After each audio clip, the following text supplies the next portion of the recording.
Ano ba itong pagkain niyo dito? Parang pangat na to eh. Pangatlong init. Walang lasa eh. Di pa masarap. Ay! At tabang. Basta mag-relax lang kayo, ako bahala. Papatunayan ko po sa inyong lahat na walang lason yung mga pagkain namin dito tsaka masasarap. Ang sakit ng tiyan ko!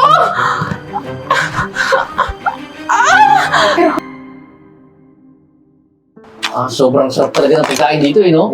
Best talaga dito. Sarap, no? Ang sarap talaga ng pagkain dito eh. Uy, ito. Hindi naubos yan. Kaya pa parang hindi ka nasasarapan eh. Solid nga pagkain dito eh. Tsaka lang pare ah. Waiter! Waiter, halika nga dito. Bisan mo! Yes, sir? Ano po yon? May pag-uutos po ba kayo? Ano ba itong pagkain niyo dito? Parang pangat na to eh. Pangatlong init. Walang lasa eh. Di pa masarap. Ay! At tabang. Ay, sir, ano po ba kayo? Lahat po ng pagkain namin dito, bagong luto po yan. Tsaka mga fresh po yung mga... Magre-reklamo ba ako kung masarap? Gawin mo dito, palitan mo. Hindi ko babayaran to hanggat di mo pinapalitan yung pagkain ko. Sir, hindi po pwede yun. Paano nyo naman po nasabi hindi masarap? Di ba, sir? Nangalahati na nga po kayo. Malapit nyo na maubos, oh. Tsaka mga boss, di ba masarap naman yung mga pagkain namin? Oo, masarap. Pare, di ba? Kaya ako nga hindi naubos eh. Nakakalahati ko lang oh. Kasi hindi masarap yung pagkain. Ibang mga klaseng restaurant to. Karinderya ba to? Bisa mo na palitan mo yung pagkain ko. Pag hindi mo pinalitan to, di ko babayaran to, isusumbong kita sa tito kong kapitan. Tsaka, re-reklamo ko sa munisipyo na mapasarado yung restaurant nyo. Naku, wag naman po, sir. Kaya bilisan mo na. Kung ayaw matagal sa trabaho, tsaka bigyan mo kami ng juice.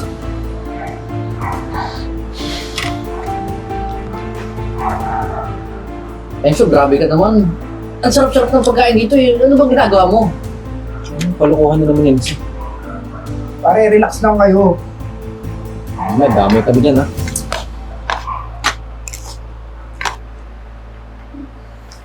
Friends, tapos na kami.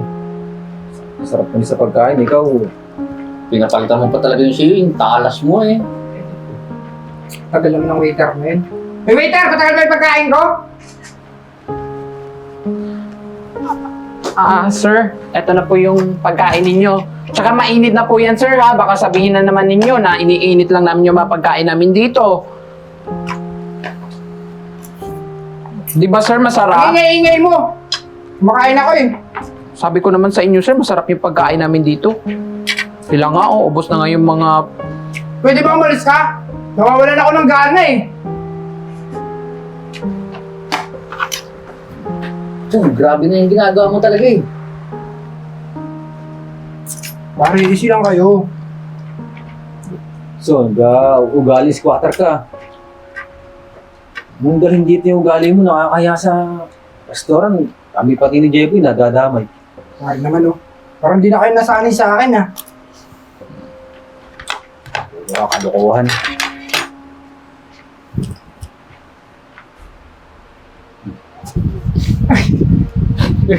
Uy, so, ano yan? Alam na namin yan eh. So, itigil mo na yan. Nakakaya eh. Waiter! Waiter! Dating ko! Waiter! Sir, bakit po? May problema po ba, sir? Anong ginawa mo sa pagkain ko? Sobrang sakit ng tiyan ko! Sir, wala po, sir, ha? Tsaka, wala pong kinalaman yung pagkain namin sa pagsakit po ng tiyan ninyo. Malinis po yung pagkain namin. Eh bakit naman sobrang sakit ng tiyan ko kung malinis yung pagkain ko? Sir, hindi ko po alam. Siguro nilagyan mo na lason to no? Para sumakit yung tiyan ko no? Hindi po, sir. Wala po kami kinalaman dyan. Tsaka, magaling po magluto yung chef cook namin. Siguro ininit na naman yung pagkain kaya sumakit yung tiyan ko. Luma na yun no? Sir, Sira na yun! sir, kita niyo naman kanina, di ba? Umuusok pa nga yun eh. Tama mo sabi! Sumagay mo kayo nagluto! Tawagin mo yung chef nyo!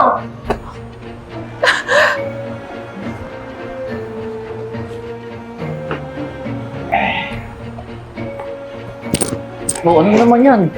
Ano naman yan? Sila kayo pare. Uy, Enzo, huwag mong gawin yan. Huwag ka man lamang ng tao. Hindi porket kaibigan ka namin, ito-tolerate ka namin. Oo, tigilan mo na nga yung kalokohan mo. Basta mag-relax lang kayo, ako bahala. Ayaw mong paawat. Talaga ng chat ko. Bahala ka sa buhay mo. Sir, pinatawag niyo po daw ako dito. Ano po bang problema? Eh, itong pagkain niya eh. Biglang sumama yung chan ko eh. Sobrang sakit. Ano ba nilagay niyo dito? Siguro nilagyan niyo ng lason to, no? Ay sir, ang tagal-tagal na nitong restaurant na to. At saka matagal na ako ditong nagtatrabaho. Pero wala pong nangyayaring ganito. First time po to. At sir, sinisigurado ko po lahat ng siniserve ko na pagkain ay malinis. Kaya nga po. Teka mo ulit, sige.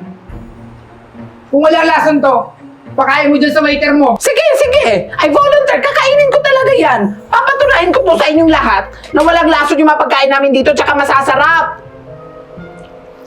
Yan o, masarap naman ah!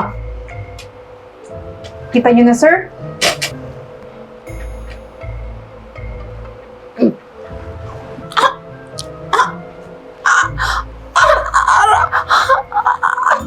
Aray ko!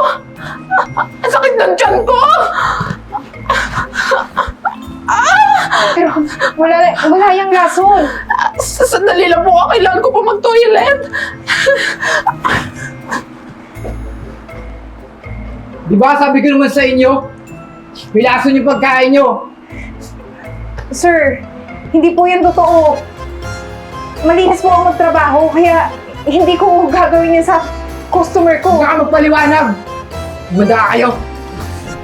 Dahil irereklamo ko kayo. Papapulis ko kayo. Sir, wag po. Wala naman talaga ako nilagay na lason dyan eh. Parang pasarap tong restaurant nyo. Sakit, please. Papapulis! Sir! Officer! Oh, nangyari dito. Nakain ako eh. Bakit? Ano nangyari? Officer, ito kasing chef ko. Yung pinakain sa akin na pagkain ni Lason. Sir, hindi po yan totoo. Wala po yung lason. Eh, matagal na ako nagtatrabaho dito. Bakit ko naman po yung gagawin? Tsaka sir, malinis po yung konsensya ko. Kung gusto nyo, tingnan natin sa CCTV. Ano? CCTV? Sir, huwag na po. Hindi na po ako magreklamo. Gusto ko na po makauwi dahil sobrang sama na talaga ng tiyan ko eh. Sige na sir, mga pare, wala na ako. Upo ka! Ito ka lang. Sir, ma'am, sa totoo lang po eh, kaya niya ginawa yun para makapanlamang siya ng kapwa at makakain ng libre dito sa restaurant. Sir, di po totoo yun sir. Totoo ba to? Opo, sir. Gawain po talaga niyan. Di ba, Bri? O sir, puro kalokohan kasi yan si Enzo eh. Loko-loko naman pala to eh. Sir, huwag kayo maniwala dyan sir. Wala namang ebidensya yung mga yan sir eh. Sinasabi ko lang naman yung totoo eh. Sir, ibibigay ko na lang po sa inyo agad yung copy ng CCTV para matingnan natin yung buong pangyayari. Hindi na. Hindi na. Sige na pare. Hindi na. Ito na po. Ito po. Bag niya ba yan? Yes sir. Eh, loko-loko pala to eh. Alam mo ba matibay na ebidensya to? Ha? Mas mabuti pa siguro, sumama ka na sa akin. Tara, tayo sa presinto, doon ka magpaliwanag. Sir, teka lang sir. Sige na! Sige na! Sumama ka na. Miss, ano bang gusto mong gawin dito sa tao to? Sir, idedemanda ko po siya. Kasi pinagbintangan niya ako na naglagay ng lason sa pagkain. Pati yung katrabaho ko, naagrabyado. Pati itong restaurant. Sinira niya yung reputasyon. O sige miss, mabuti pa, kunin mo rin yung copy ng CCTV at bigyan mo kami para additional na ebidensya yan. Sige po, sir. Susunod po ako sa presinto. Sige na. Okay. Ayaw. Sir, ma'am. Pare. Ma'am, para naman po hindi nakakaya, babayaran na lang po namin yung kinain ni Enzo. Sige, sir. Saka kinain natin. Kasama na yun doon, pare. Ikaw talaga eh. Papadampot din kita eh. Puro na. Kalokohan eh. Sige po, punta na lang po kayo sa cashier. Sige po. Salamat po. Tara, pare.